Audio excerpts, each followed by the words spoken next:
be able to get to my thing? Can you do it in 3 minutes? I think so. Okay, then. This is a short essay written by a good friend of mine. She received some email from someone saying, well, you don't believe in God, so I'm going to pray for you. And this is what she wrote. Praying is a great way to pretend you're doing something about a problem when you're not.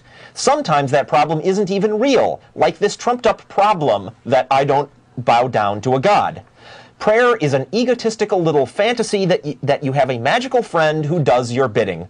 Of course, it only works if your request involves a lot of repetition of how lowly, impotent, and above all, humble you are.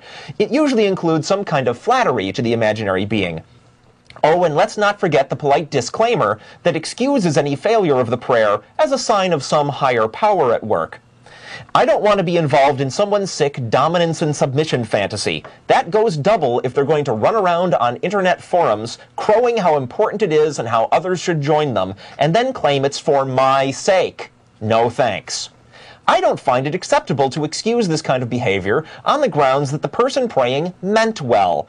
I don't think it's acceptable to view prayer in merely the spirit in which it was meant. It wrongly implies that I'm part of the activity.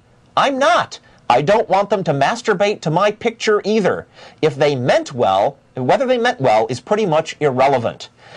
I didn't ask for it, nor do I want to be considered involved in any way. Anybody who wants to pray really ought to find some other excuse for their moronic ritual of simpering and begging. Find some other way to prove your piety besides publicly asking an invisible person to supernaturally mind control me and magically make me lose intelligence, sanity, or my self-respect.